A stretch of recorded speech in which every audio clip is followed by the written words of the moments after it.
Live. It stars Over the Prairie with 8-time Minnesota Music Award-winning songwriter, musician, author, and historian, Paul Metsa. Check out previous show podcasts at KDAL610.com. Now, here's Paul Metsa. Good morning, ladies and gentlemen. It is a beautiful day here in Tilt Town. We are broadcasting from the Zenith City by the Unsalted Sea. Duluth, Minnesota, my hometown since 2021. When I was growing up on the Iron Range in a beautiful little town called Virginia, the family used to come down to Duluth for the Christmas City, the North Parade. We'd go to the Duluth Home and Boat Show. And when I got into my music career, I did my first big gig under my own name, opening up for Taj Mahal at the North Shore Theater in 1984. I've always loved Duluth. I always knew I was going to end up here, and I am here. And when I moved to Duluth, I said one of the things I want to do two things. I want to get a weekly gig somewhere, and I want to get a radio show. I talked to my good buddy, and he made a couple of phone calls, and the next thing I know, March 17, 2024, Stars Over the Prairie came on the air on the Big K, KDAL 103.9 FM, and 610 AM. We are now broadcasting all the way up, all through the Iron Range, over to Grand Rapids, and up to southern Canada. We're into the UP of Michigan and also northwestern Wisconsin. So we'd like to welcome all the new listeners today, and of course all the ones that listen every week. Thank you so much. We are broadcasting 237 somersaults down the hill from Bob Dylan's childhood home, and just a stone's throw away from Bob Dylan Way. Guy had a great young career, moved up to Hibbing, I think, when he was, only 6 or 7 years old. But this is where the great Bob Dylan was born, celebrating his 85th birthday next, I believe it's May 25th. May he keep on rocking and rolling. He's in Europe right now as we speak, touring. May I have that sort of longevity. I am very proud to say we're celebrating a very special birthday today. But let's talk a little bit about my birthday horoscope. Because it's my birthday. And, nice. And I'm 70 years old. Can I read what the New York Post said? Yeah. Okay. That's my wingman, Chris Allen. You know his voice. You know his vibe. Exciting opportunities are coming your way to make it your first priority to drop all those meaningless activities that eat into your time and use up your energy. You need to get serious about who you want to be. Yes, now it's 70. I should finally get serious. Think about it, yeah. At least start what do you want to do when you grow up? And what you intend to do with your life. Oh, God, I think I know that, but it's always room for change. Excuse me. Other famous birthdays today, we always like to shout out to famous people born on this day, November 1st.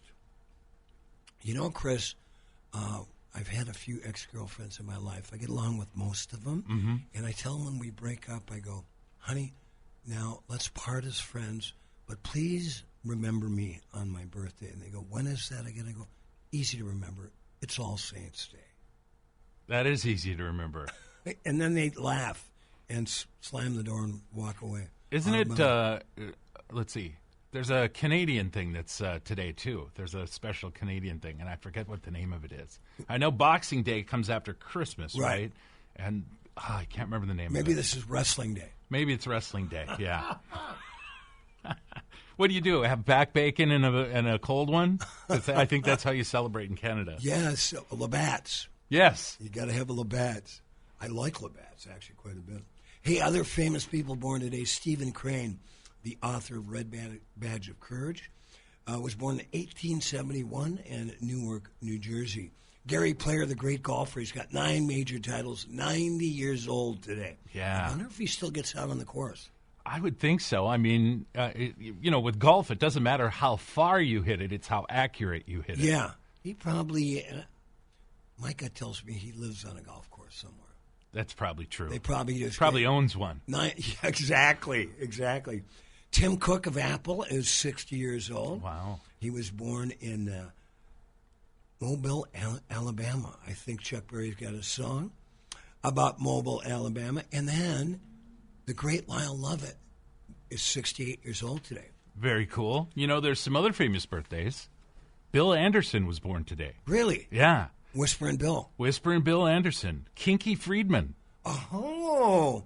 You know, I met Kinky when I played Farm Aid 5 in 1992. I got a nice picture of him. He was wearing his cowboy hat, a great sport coat, and, of course, chomping on that old cigar that was always there with Mr. Kinky. I got to get his new record. Kinky passed about a year ago, but big fan of both of his music and his writing. Yeah, I read that either something just came out or they were waiting and then they were going to release it. So I'm not sure, but you'll have to look for it. I will. David Foster. He was not only is he a great film composer, wrote a lot of film music, The Glory of Love, St. Elmo's Fire theme, things like that, but he also wrote a lot of hit songs for Chicago, among other people. Yeah. Pitcher Fernando Valenzuela. Remember him from the Dodgers? Oh, yeah. He would look up to heaven as he was pitching. He would look straight up and then go into his pitch and then pitch it right past you. I think everybody was busy going, what is he looking at? Oh, shoot. I was getting so busy. I've got a big gig in Minneapolis on Sunday. Celebrate my birthday. It's also a fundraiser for AM 950, where I've got another radio show called The Wall of Power Radio Hour. I've got Cats on the Stars Trio, the Tilt Town Titanettes that I met up here in Duluth, and Mary Harris and Sonny Earl, who I've been a great harmonica player, I've been playing with since 97. So I didn't have time last night. Who won the game? I want to say the Dodgers won last night. I don't know. I've been trying to find out. I never looked up the score. I just saw a bunch of highlights this morning, and I would say the Dodgers were in the lead at the time, but they said that it was. I want to say one of the innings was just wild. Like the ball was bouncing off the back. One of them, it got stuck in the bottom of the back wall, and it's supposed to be a double, and I didn't see how they ruled. Right. Yeah, it was very interesting. Well, you know, the great thing about this little short snippet of conversation, anybody that's tuning in now out of the blue realizes this is not sports talk radio. No, it's not. Although we have sports on this radio station. We do. Some Sure UMD do. stuff is on here. Let's see. Speaking of LA, Anthony Kiedis from Red Hot Chili Peppers has a birthday today. They've got some good bangers. Yeah. Def Leppard's one-armed drummer, Rick Allen, also has a birthday today. Wow. He was, when Def Leppard broke big, he was only like 15 or 16 years old. He turned 62 today, so you can imagine the other guys' ages, since they were in their 20s, I think, when they broke. How did he lose his arm? He was in a car wreck in Germany, I want to say. Yeah, he was having a few too many and got on the Autobahn and crashed, and the door tore off and tore off his arm. Not good. No, they put it back on for a short time, and then it didn't take. And so he came back, and he has created a whole drum system that he plays with the combination of his right arm and his 2 feet. Wow. Yeah, and it's now it's a system, and other drummers who have one arm or one leg or whatever, he has systems for them too. How many drummers out there have one arm? Well, there's more now. I don't think any as famous as Rick Allen, Right. but he's created these systems so that people that want to play drums can play That's drums. fantastic. Yeah. I love it. And then the great Jim Steinman, who wrote a lot of hits for Meatloaf and Total Eclipse of the Heart. Interesting note, Jim Steinman was to produce Hysteria for Def Leppard. Wow. And he wanted to make these songs, you know, like these Meatloaf kind of songs, would make them 10 minutes long and things like that. And they were just like, no. Right. We don't want to do that. So they fired him, and they got Mutt Lange back to do Hysteria, and the rest is history. Mutt's made a few bucks over the years. Yeah. Oh, wait a second, Paul. There's a news thing coming in that I have to play. It's a note here, so.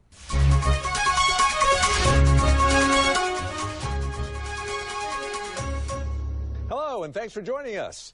I'm Kevin Nealon. Our top story tonight. It appears that happy birthday wishes are in order.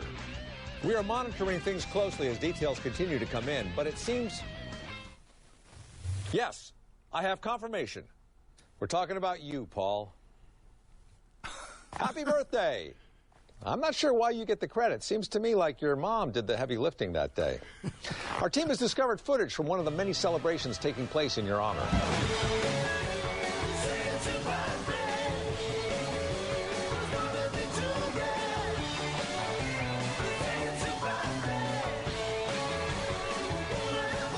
Anyway, I thought that would be kind of funny. Well, thank you very much. I got to tell you a funny little story because I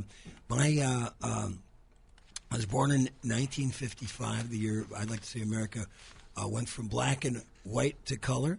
Elvis was on the radio, Chuck Berry had hits, and it was actually the year that the color TV came out. There was a lot of other cultural things going on, like Allen Ginsberg reading Howl for the first time at Gallery 6 in San Francisco.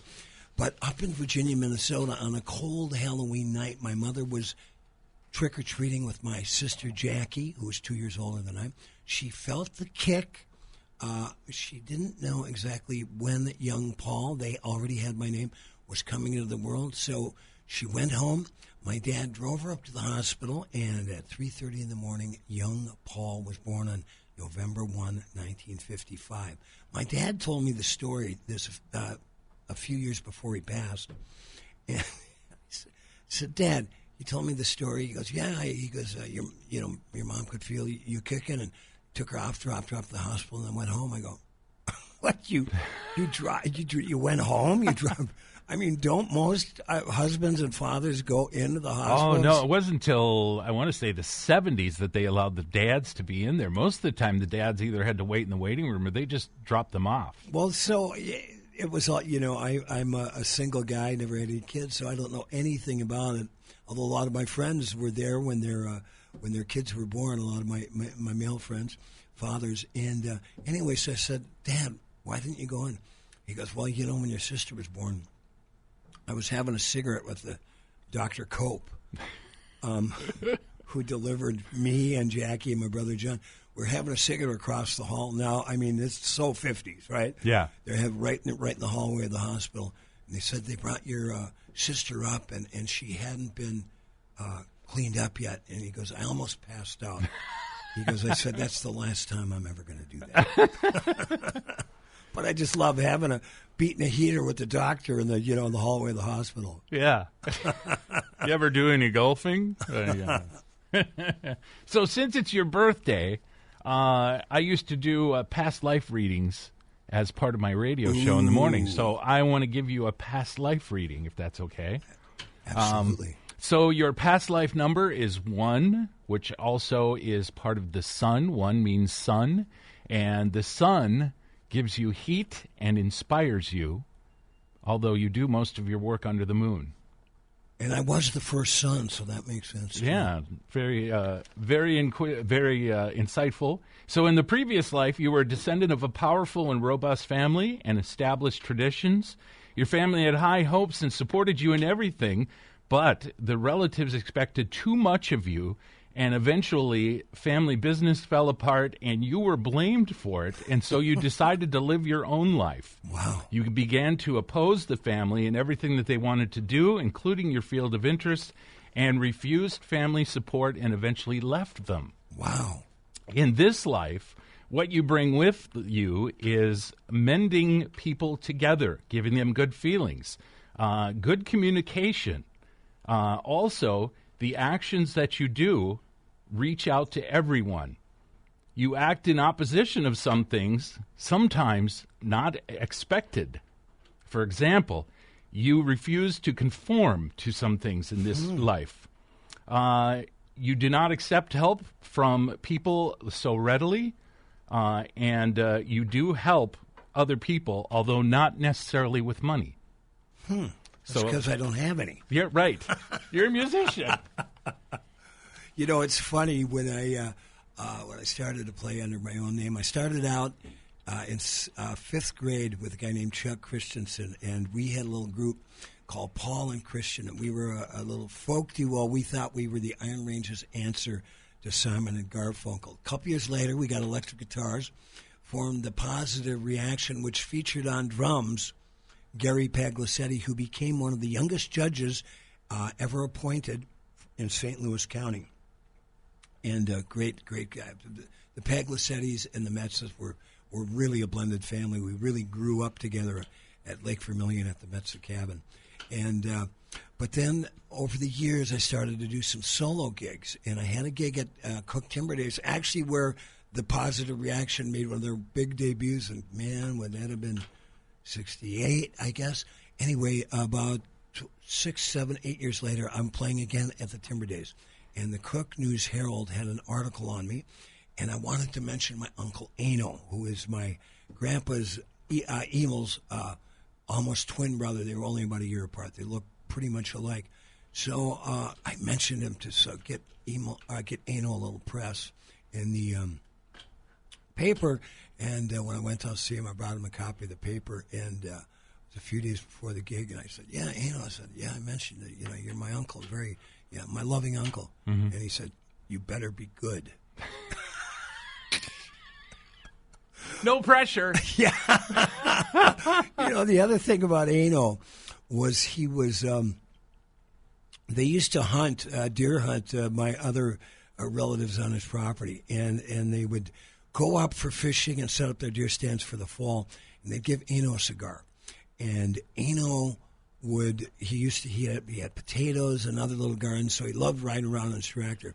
And sure enough, when my cousin Freddie would go up to start deer hunting when deer hunting season started in the fall, Eno still had a little bit of that stub of that guitar or that cigar that he kept on his tractor.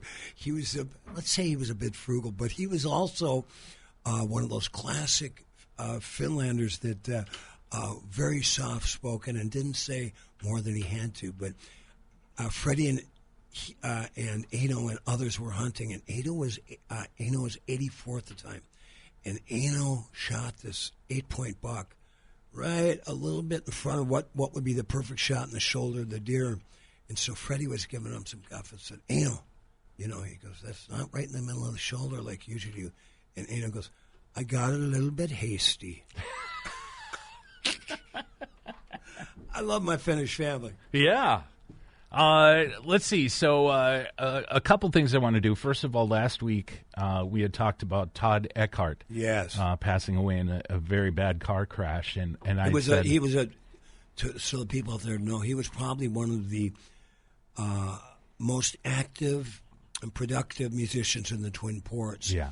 And he played, you name the event, and there's a good chance Todd Eckhart was headlining it. And a lot of people don't know this, but there was a guy that said he was listening to the show and he heard us talking about him, and he said, Todd would make an appearance at the assisted living place where his mom lived, mm-hmm. and would perform Buddy Holly and Elvis Presley and Dean Martin and Frank Sinatra and stuff like that.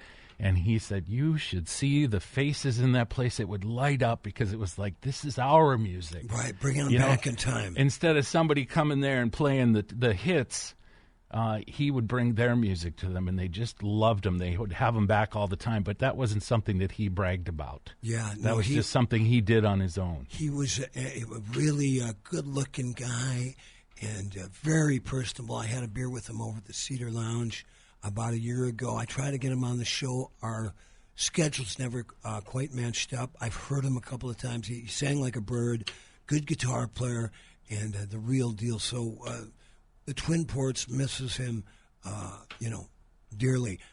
Now you, Chris Allen, yesterday was Halloween. I believe you have a project that you did with Todd. So Todd came on my radio show when I was doing mornings, and I said, it's Halloween today. Could you bring something out that's Halloween? And he says, I'll do Monster Mash. And he said, but you got to do it with me. So this is recorded live on the air, Todd Eckhart and I. Cool.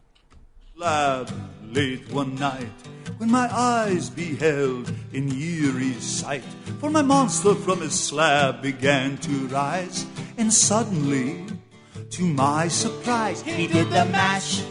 He did the monster mash, the monster mash. It was a graveyard smash. He did the mash. It caught on in a flash. He did the mash.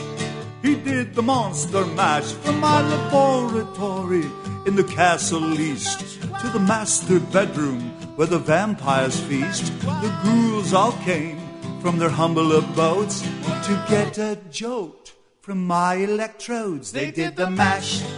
They did the monster mash. The monster mash. It was a graveyard smash. They did the mash. It caught on in a flash. They did the mash. They did the monster mash. The zombies were having fun. The party had just begun. The guests included Todd Eckhart, Chris Allen. The scene was rocking, all were digging the sound.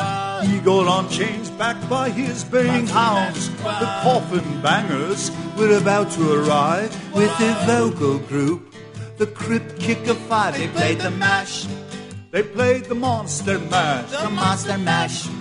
It was a graveyard smash. They played the mash. It caught on in a flash. They played the mash. They played the monster mash. Out from his coffin, Drax's voice did ring. Seems he was troubled by just one thing. He opened the lid and shook his fist and said, "Whatever happened to my Transylvania twist?" It's now the mash. It's now the monster mash. The monster mash. It was a graveyard smash. It's now the mash. It caught on in a flash. It's now the mash. It's now the monster mash. Well, everything's cool. Drax a part of the band, and my monster mash is the hit of the land. For you, the living, this mash was meant to. When you get to my door, tell them Boris sent you. And you can mash, and you can monster mash. The monster mash. It was a graveyard smash, and you can mash. It caught on in a flash, and you can mash, and you can monster mash. Wah-woo, monster mash, wah-woo. That's Todd Eckhart. Yeah. May he rest in peace. Was that you doing the Dracula voiceover? Yeah. I was doing the in the background, and I just sang all the backup. I kept thinking, I'm listening to that, and I keep thinking of that. Did you remember with Dark Shadows when they used to play that? Oh, yeah. When you got home from school? Who was that actor? I can only think of the actor that did the new Dark Shadows. I can't think of the old actor. Yeah. He was a British guy. British guy, yeah. Yeah. I cannot remember.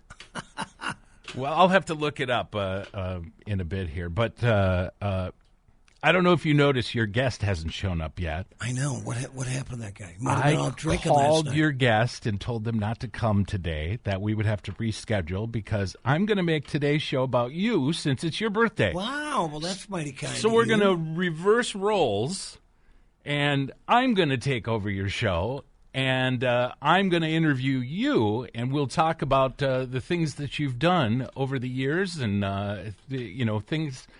things that you've written, people you've met, and kind of it's your life on Stars Over the Prairie. All right. Oh, that's mighty kind of you, Chris Allen.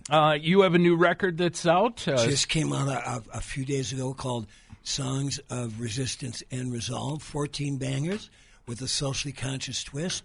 You can go to paulmetsa.com. Metsa spelled like the New York Mets, METSA, paulmetsa.com. You can stream it for free. It'll take you to the Bandcamp link. You can also purchase it. And it features a great song that I did with Duluth's own legendary Alan Sparhawk called "No Kings, No Crown." And that's getting a lot of great response. So it'll be fun. So why don't we play a few since you of those gave me a songs? copy of the record, I want to play some tracks off of it. Great. What's your first choice? I think what I'm going to go with is 59 Coal Miners. Excellent taste in music. 59 Coal Mines. I'm sorry, I read it wrong. So we'll go to break off of your tune, and then we'll come back and we'll talk about Paul Metsa. Thanks, brother. All right. It Stars Over the Prairie.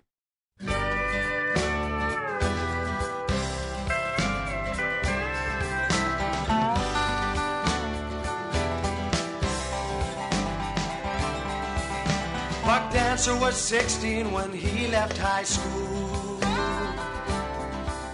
Got a hard hat and a lunch pail like his daddy did do. Did not need no degree to buy a piece of the rock. at $9 an hour and company stock. 59 coal mines, 58 are shut down. What will be left when the new world's around? But a wind that won't blow and holes in the ground.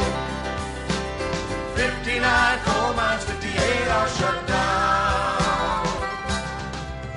Lucky's too old to leave home to Port to lay low. Got one good leg to stand on and his lungs full of coal. Ma says when you go looking lucky, take off your hat. But old Lucky knows finding work is harder than that.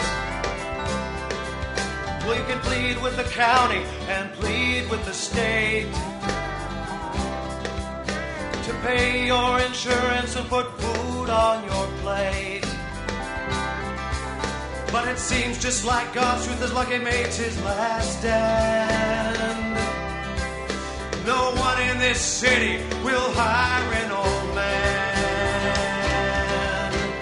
59 coal mines, 58 are shut down. That's Paul Metsa off of his new record, and again, people can purchase that, and it's got, 14 tracks, and I have a free copy of it, so thank you very much. And that song, and this is it's from recordings starting 1984 through 2025.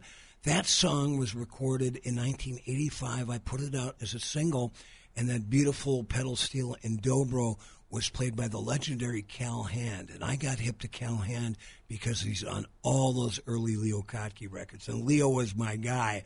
That's the reason I turned pro, seeing Leo in 72 at the Guthrie Theater. And so it was such an honor to have Cal on. And, you know, if you remember, you were in country radio. There wasn't a lot of pedal steel guitars going on in 1985. No. And Lyle Lovett, speaking of Lyle Lovett, it's his birthday today, was one of the few that kind of brought it back.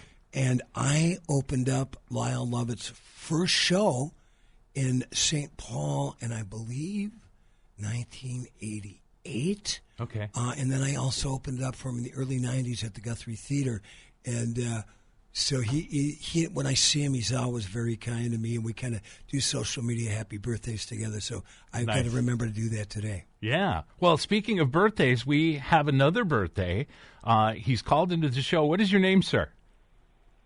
My name is Clayton, and just wishing us a happy 70th birthday today. Clayton. Exact year that you were born. Wow. So Clayton, Yes. Where were you born? What town? I was born at the Offutt Air Force Base in Omaha, Nebraska. Okay. And we lived in a 32-foot long trailer. Wow. And I was the third of 5 sons. And my mom and dad always talked about me. My bed was a drawer in a chest of drawers. And I asked until you were 13 or 14, ago, right? Right. Well, I asked my dad, some years ago, Dad, just what drawer was I? And you were top drawer. I said, wait a second, that's where y'all had your underwear, wasn't it? And he said, yeah, so we saw you at least every other day. Clayton, you said you have an interesting story about your birthday that you wanted to share with us. Well, that was it. Oh. That was my bed. That was my bed. Oh, my gosh. Drawer. Hey, I didn't know that until much later on. Clayton, number one, my email is paul@paulmetsa.com. Shoot me an email. I'd like to send you my new record, Songs of Resistance and Resolve, for your birthday. But what did you do in your life? Are you retired or are you still slaving away out there? Oh, gosh. When you do something you love, you're never retired. Right. And I've always been a coin collector since my grandma. Oh, cool. When I was 6, told me to watch all your pennies. You might find a 1909 SVDB. And pennies are out of print now. Years later. What? Oh yeah, that's a big deal in the hobby right now too. Is the different opinions on that. So you've actually made a living as a coin collector? No, I was a mechanical designer for my profession, but when I was done with that, I went back to my hobby. What was your? And that's what I do now. What? One more question for you, and thanks so much for the phone call. And very happy birthday, my Scorpio brother. What? Thank you. What was your most expensive coin that you ran across, and did you sell it? Oh, did I? Well, I bought a collection once that had an 1810 $5 gold piece. Wow! And we all thought that it was a high AU, which was it's an exceptional coin. And I sent it in. Well, it came back MS-63, so it was like a $25,000 coin. Wow! Is this, where do you live, and what, do you keep that in your third drawer? Paul will be delivering that album now. Yes, well armed. We're on the Iron Range. Well, that's specific enough with the way you yeah, exactly. Way to go, Clayton. Way to go. No. Just kidding. No, what town are you from? I know the Iron Range very well. Of course, I grew up in Virginia. I grow up in quotation marks. But so, what town do you live in? Yeah. Well, my great grandfather was prospecting up here in the mid to late 1800s. He was born in 1838. And I think daily that I may be walking in his footsteps right up here. Wow. So I live in Marble. Okay, I know where Marble is. Well, great, Clayton. We got to keep moving on here. Thanks so much for calling in. Yeah, and make sure you connect with Paul. Yeah, shoot me an email. I will do that. My phone number is... don't give it out over the air. No, don't do that. Don't do that. Oh, sorry. Yeah. Go ahead and connect with him if you can. Paul at paulmetsa.com. Paul, how do you spell the Metsa? Like the New York Mets, M-E-T-S-A at the end. Okay. Great, Clayton. Thanks so much. Yeah, Paul at paulmetsa.com. All right. Thanks, Clayton. Have a great day. Happy birthday. Happy birthday. Okay. Bye now. Bye now. Who would have thought? Yeah. That we'd have somebody the exact day.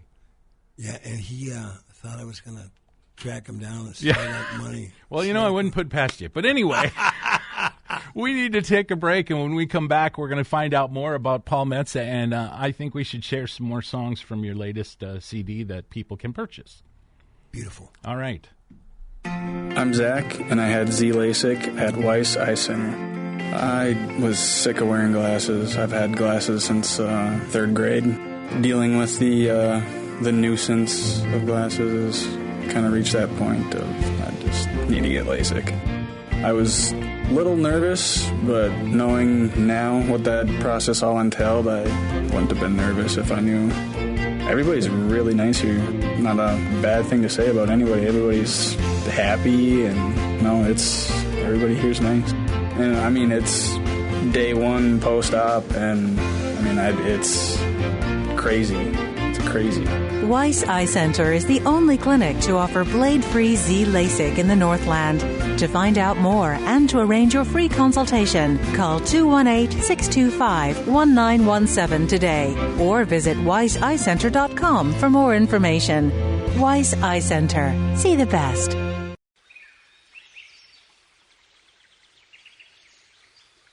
Gray Wolf Lodge, located on gorgeous Pelican Lake in beautiful Orr, is the great getaway in northern Minnesota.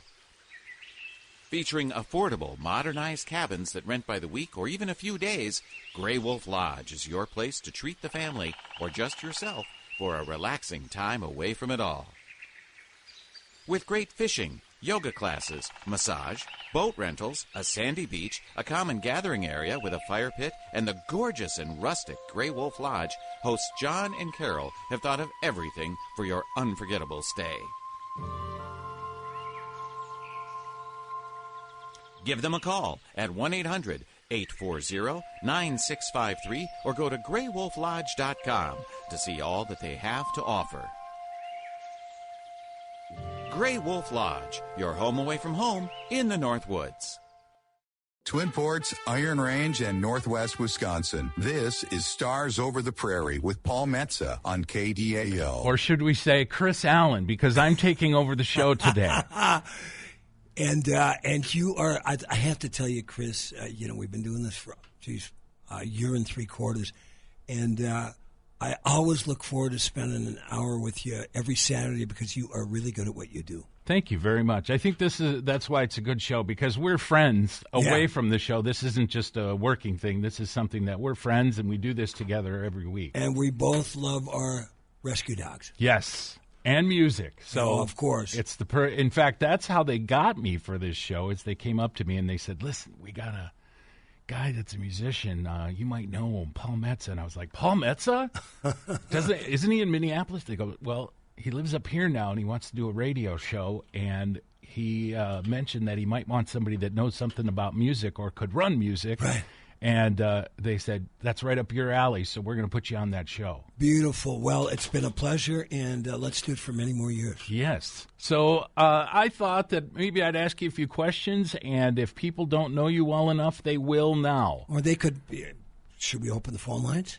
Sure. If you want to call in, go ahead and call in at 218-722-0839 if you have questions or you want to share something. Maybe you went to a Paul Metsa show and it changed your life, or you walked out on it. Right, or you wound up giving up $5 or $10 that you did. That you'll never see again. Right. So anyway, we all know you're from the Iron Range. When was the first time that you picked up an instrument, and what was it? I was probably in first or second grade. Wow, that early. My grandfather my grandma and grandpa ran a bar in downtown Virginia called the Roosevelt. And we would go down Monday nights and see my dad, he was teaching during the day, but on Monday nights he sold Allstate Insurance at this little podium at the Sears store. So we would always go down every Monday. Stores were open till 9 o'clock. It was really busy downtown. And we'd all stop and see Grandma and Grandpa. And one day, Grandpa was going through the Sears catalog and said, Paulie, he goes, I know you you've been talking a lot about guitars. He goes, how do you like this one? He pointed it out, and he bought me my first, ordered it out of Sears. God knows what it cost, probably $40. It's a lot of money. Which is a lot of money. Yeah, and so I got this big Harmony Gibson, or no, was it? Yeah, I think it was a Harmony. It's a guitar, a little too big for me, and it had the F holes. Not long after, he realized it was too big, and then he bought me my Harmony guitar, and I used to take lessons at Beddoes Music when I was in second grade. Mm-hmm. So I'd get in the back of my dad's '59 Bel Air, and Mom or Dad was driving. They'd drive me downtown, and Dad helped me put a little. We didn't have a real guitar strap. We had a piece of twine, and I'd sit in the back with that little guitar and go down and take lessons from Larry M. And so I started, when I was 10 years old. Yeah. Did you know right away that that's what you wanted to do, or was there an event or something that you said, that's what I'm going to do? You're exactly right, Chris. This was the event. I'm in third grade. My first date with Christine Friedlieb. Mm-hmm. I had $2. Dr. Friedlieb and his wife came over and picked me up, dropped me down to the Mako Theater to say it happened at the World's Fair. It was an Elvis Presley movie. I believe it was 1964. Okay. And so I put on my nicest gold sweatshirt. And so I had $1. So tickets were 25 cents. Mm-hmm. So I had $2, so I had enough for popcorn and soda for each of us. And I went in, and there was Elvis Presley. Now, I had heard Elvis on the radio, and I loved Devil in Disguise. That was getting played a lot that summer. And there he was, one of the best-looking guys I've ever seen on a movie screen, played guitar, won all his fights, sang like a bird, had all the beautiful women, and drove beautiful cars. And I said, that is what I'm going to do for my life.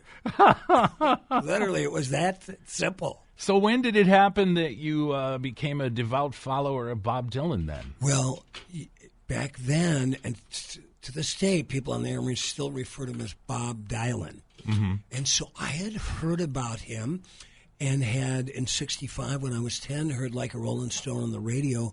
You never heard songs like that, and especially a song that went on for 6 minutes. Yeah. And I read about him in Time. I think in Look magazine, there was a cover story on him, and I realized he was from Hibbing, Minnesota. So when I got old enough to hitchhike, when I was about 14, I hitchhiked over and stand in front of 2524 7th Avenue and look at that house. Now we're talking, this is about 1969 or so. Mm-hmm. And I'd go, the young man that walked out of the door of that house is out changing American musical culture and American culture as we speak. So my sister Kathy was going to St. Scholastica, and on a break, I think a Thanksgiving break, she brought home Bob Dylan's very first record, just entitled Bob Dylan, produced by John Hammond. And I listened to it, and it's crazy because when you listen to that record, Dylan was 21, but he sounded like he was 60 or 70 years old. Yeah, he still sounds the same. Yeah, and so I just got, I heard Song to Woody, and I'm going, whoever this guy is, I love him very much. Now, did you, with me, it's like I wanted to go into music, and everybody said, oh, you're from Minnesota, you'll never make it. You got to live in L.A. or New York, and then you'll make it, but you can never make it. Then Prince came along. Right. And I was like, well, he's from Minnesota, and he made it. Did Bob Dylan kind of do that for you? It's like, you know what? I got a shot here. Yeah, absolutely. I mean, and to this day, there's no one, and I follow Bob Dylan like some guys follow baseball. It's a great hobby of mine. I don't worship the guy. I don't bow down to the guy. But I have nothing but respect for his Iron Range work ethic. I mean, he grabs that guitar like a lunch pail and goes off to work every day, and he's been doing it for 60-plus years. And no one has suffered the slings and arrows of criticism more than Bob Dylan, but he stands unbowed. And apart from his music, just his worldview, his approach to life, and his productivity has always been a source of inspiration for me and pride as a fellow Iron Ranger. You must have Bob Dylan's baseball card, because I've never heard more Bob Dylan stats than you've talked about since I've known you as a friend here. So, well, like I said, I've always been enchanted by him. Some people, he's got, he's put out 40 records, and so some people think some aren't as good as the others. I usually like the ones like Under the Red Sky. I love that. That's the one that always gets panned. And Down in the Groove, that one got panned. I loved a couple of the songs on there. So I just, the thing about Dylan is he's really probably one of America's finest folklores in terms of there's nobody knows as much about American music. And I'm talking from Woody Guthrie, Leadbelly, to all the early blues guys like Gus Cannon and Big Bill Brunsey and Lightnin' Hopkins, as well as all the modern songbook stuff. He did Triplicate. I don't have that record. I might buy that for my birthday. It's all covers that you've heard done by Tony Bennett and Frank Sinatra. So, and he had a great 100-year or 100-episode run of the Theme Time Radio Hour. Many things that you can find on YouTube. It was a radio show that he had on one of the streaming channels, and it is just delightful to listen to his knowledge of American music. I think going down the rabbit hole with Bob Dylan is a good thing anyway, because you will find some songs that you had no idea he wrote. Yeah. Garth Brooks had a hit with To Make You Feel My Love. Oh, yeah. Dylan wrote that. Yeah. And Garth has a great story. He said, they said, do you want to sing this song? And he was like, wow, Bob Dylan wrote this? And he goes, is Dylan going to be there? And he said, yeah. So he says, I'm nervous, and I want to learn the lyrics, and I want to do a good job. And he says, we're going to send you a tape, because this was still back in the day of getting cassettes. Right. We're going to send you a tape, learn the song. We got a couple hours in the studio. We'll have you cut it. And he said, okay. So I get this tape, he says, and I listen to it, and it's, and he goes, I can't hear the words. He didn't send lyrics. I can't get the melody. I have no idea. And so he said, I got there early before Bob Dylan, and one of the guys in the band knew the song and played out the tune. Right. And he said, by the time Bob showed up, I knew the song backwards and forwards. So, and then by the time Garth recorded and got played on the radio, that probably was good mailbox money for Mr. Dylan. Oh, I bet. Yeah, especially with Garth Brooks, and that was in a movie. We do need to pay the bills with one more of our sponsors, so let's do that. And I'm going to play us out with the new one that we debuted right here on this show, the one that you did with Al Sparhawk, the No Kings, No Crown. Great. And then, after we get back, then I just want to give some folk directions where they can see me play and get my books and records. There we go.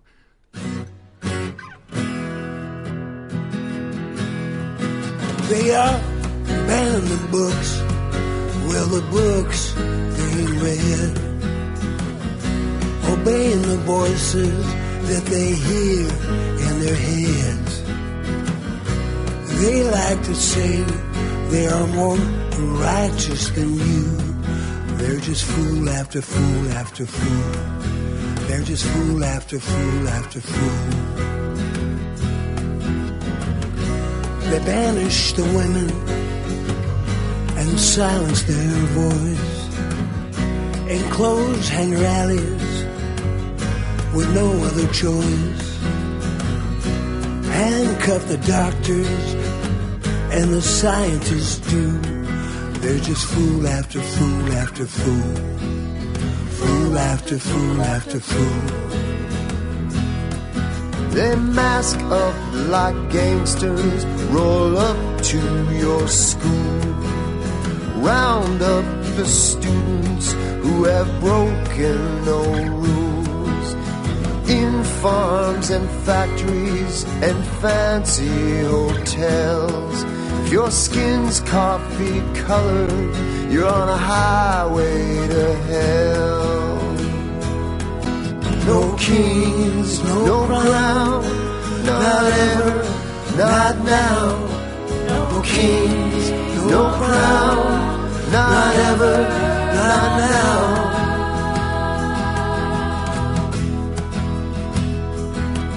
They got alligator prisons, jackboot police. I'm Lucas, and I had Z LASIK at Weiss Eye Center. Went great. Little to no pain yesterday. Surgery went great. Everything else. Went home, took a nap, woke up, and haven't really had any pain since. Everybody was super nice and talked you through every step of the way, and I barely had to ask any questions because they knew what to say. They filled it all in. For me, it'll just be snowmobiling's my big one. I try to do a lot of riding in the winter. I farm in the summer, so this year was a big difference where a couple of times I had to borrow somebody's helmet, so I put my glasses on and ride because just the weather conditions, everything else, out there riding blind. So I'm really excited for that. It's well worth the money, and it's going to change my life for a long time, I'll tell you that. Weiss Eye Center is the only clinic to offer blade-free Z LASIK in the Northland. To find out more and to arrange your free consultation, call 218-625-1917 today or visit weisseyecenter.com for more information. Weiss Eye Center. See the best. It's Stars Over the Prairie with Paul Metsa on Northland News Radio KDAL. I got to turn up the mics. Here I am not doing my job. We're taking over Stars Over the Prairie. We're talking with Paul Metsa because today is his 70th birthday, which is 70 years young. Well, you don't look a day over 90. You know, I've still got the body of a 69-year-old. Yeah. Hey, I got to say, though, I was there's a really nice lady. She walks a little kind of Pomeranian little puppy every day around my block, around my house a couple of times. And when Mabel and Blue get out there, they cause a little ruckus, that little thing. But she's really sweet. We've talked several times before. So I asked her today, I said, how old do you think I am? She goes, 58. I go, you just won something. I'm not sure what the gift is, but you're going to get something. Give her a T-shirt. Yeah. So you had mentioned your new album, Songs of Resistance and Resolve. This is songs from 1984 to 2025. Yep. You also have books out. You have all sorts of different works. You have a website and a place where everybody can buy everything. So go ahead and tell us about that. My website is paulmetsa.com, www, which you don't use anymore, paulmetsa.com. It's METSA. Yeah, I wrote a book called Blue Guitar Highway that the University of Minnesota asked me to write. Came out in 2011, my memoir. I was very proud because Publishers Weekly gave me a review that, you get a good review when you can use it on your tombstone. They said, Metsa is as likable a narrator as ever graced a bar stool.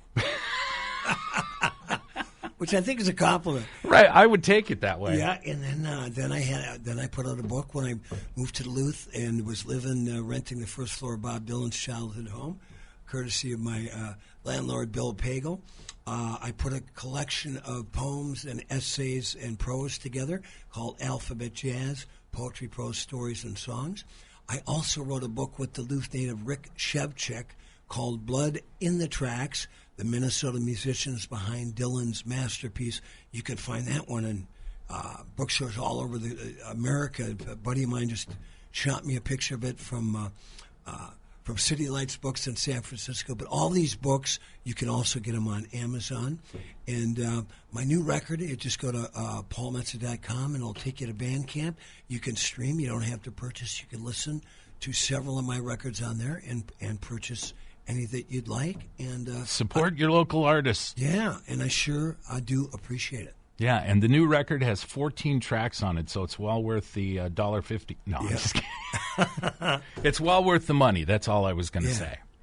I'd like to play one of your tunes off there again, give everybody a preview so that they'll buy the record. It's a great record. Like I said, it's a collection of things that you've done over the years, and it's just wonderful. And thank you for the free copy, by the way. Yeah, well, so there was this record came about from about 6 or 8 different sessions. The song we're going to listen to, Another Man's Chains, Bob Dylan was playing at the Orpheum Theater in 92. His pedal steel player came on a night off, asked a cabbie, where's the best music in town? God bless that cabbie. Brought me to my Tuesday night gig at the Five Corners that I did 237 consecutive nights at. And he heard a set and he goes, man, I really dig your stuff. I got a studio in Nashville that I own with Gary Talent, Springsteen's longtime bass player. So I went into my couch, took up a little change, got down there and recorded 4 songs. Came back and I talked to a couple of angel investors of mine, and they said go down there and finish it off. So this is Another Man's Chains featuring George Marinelli on guitar, formerly of Bruce Hornsby and the Range. Go ahead and say goodbye. We'll play out with this. Thanks for sharing my birthday with me, and remember, like my dad used to tell me, remember to be kind and make someone happy. And happy birthday, all you Scorpios out there.